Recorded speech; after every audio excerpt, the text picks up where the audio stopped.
Hey everybody, it's Tracy. And in light of the regulatory uncertainty about the nature of tokens and token sales, basically meaning is the token I'm selling a security or not, many promoters for projects are opting for or being pushed towards Regulation A offerings. And I wanted to kind of give a quick overview of what that entails and why it's potentially not worth the investment. So a Regulation A is actually an exemption from registration. So it's not like a traditional IPO. And you have two tiers. You have the Reg A1, which allows you to raise up to 20 million without an audited financial statement. And then you have tier 2, which allows you to raise up to 75 million, but with an audited financial statement. And in most cases, the most expensive part about doing like an offering of this nature, even like an S1, like in a traditional IPO, is actually the audit cost. And when you get into crypto, there's fewer and fewer auditors that will actually take on crypto-related company doing a token sale. So your cost is going to be very high, irrespective of whether you have a lot of activity for them to audit. So that's the first consideration, which drives a lot of people to say, okay, fine, I'm going to do a tier 1, which doesn't require the audit. But the problem with that is it is not automatically qualified, because what you have is you have the SEC that governs at a federal level, and then each state has their own securities commission. And for an unaudited tier 1 Reg A, you have to go to each individual state and qualify that offering under what's called blue sky laws. It's kind of like a private offering if you're doing like a PPM or something like that. And the cost to go to each state actually adds up to the point where it's almost more expensive than the audit. Not to mention the fact that you're dealing with conceivably like 50 different regulators, some of which are very easy, right? It's like pay a fee, 1-page piece of paper. But some, like California, it can be actually time consuming and, expensive. So the tier 1 never really works. The tier 2, you do the audit, great.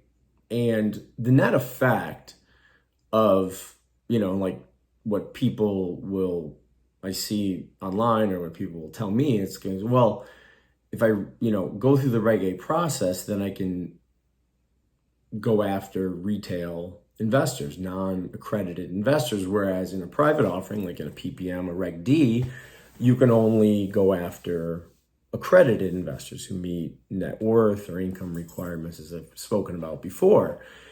And so that's great, right? Like I can sell my token to whomever I want, but the real value in a token sale is liquidity, right? Like, so if I'm going to purchase your token, I want to conceivably sell your token at some point in time, right?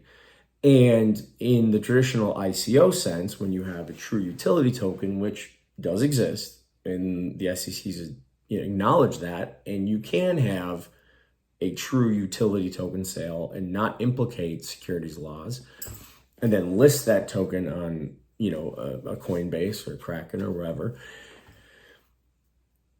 That's great, but what you have is once you've committed to doing a Reg A, you are saying unequivocally, this token is a security, right? And going back, 6-7 years when you had the SAFT agreements where things started as a security and then they would stop being securities, that never came to fruition. And if you go back to my videos from that time, I'm saying the same thing.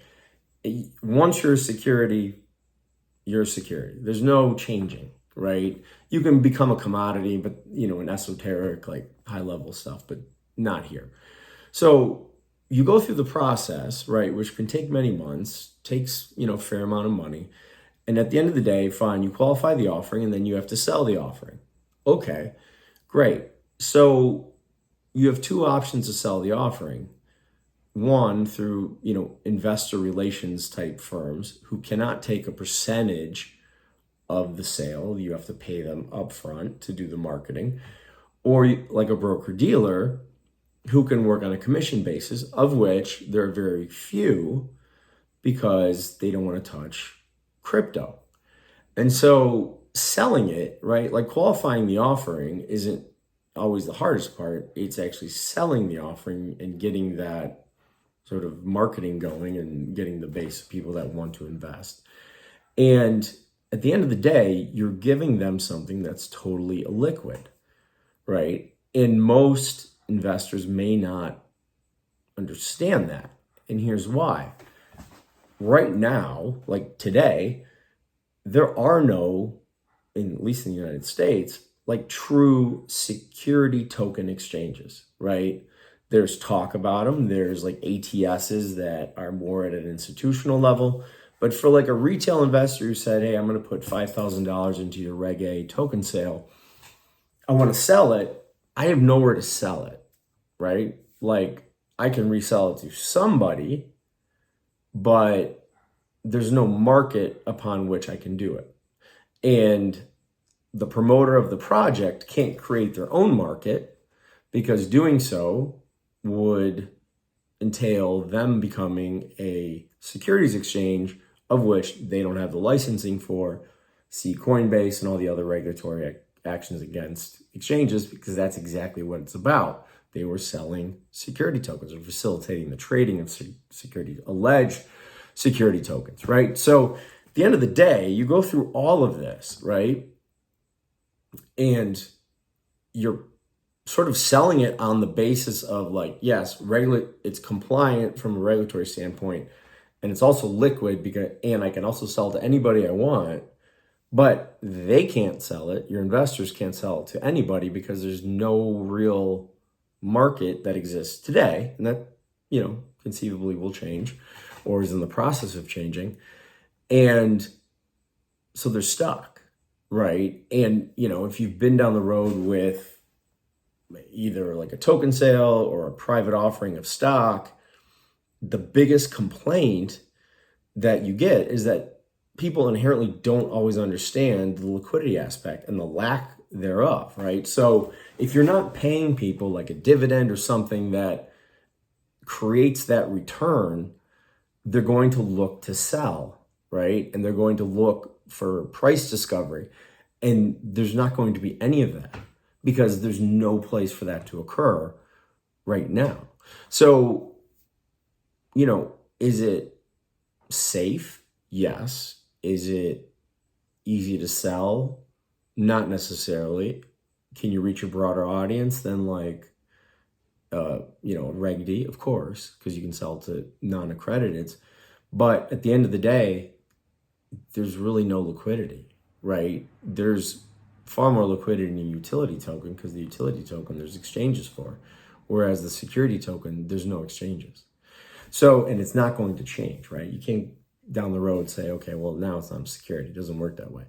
So at the end of the day, the Reg A, I get it, makes sense. It has some advantages. It's certainly what the SEC is encouraging people to do, or some portion thereof, but it's really not worth the investment because it's not giving you the main advantage of going through that process in the first place. So that's my take. It's more of a soapbox rant, but I would say, considering like just the marketing, right? Like if you Google crypto Reg A, like you see, all these companies, but they're going to do it for you, and they're promising all these things. I'll read into it and really like understand like what you're getting into before you invest the money, because it's probably not going to bring the advantage that you think it's going to bring. It's actually going to do the exact opposite, which is going to leave you with a ton of retail investors who may not be the most sophisticated, and that's not a knock on them. They just may not know.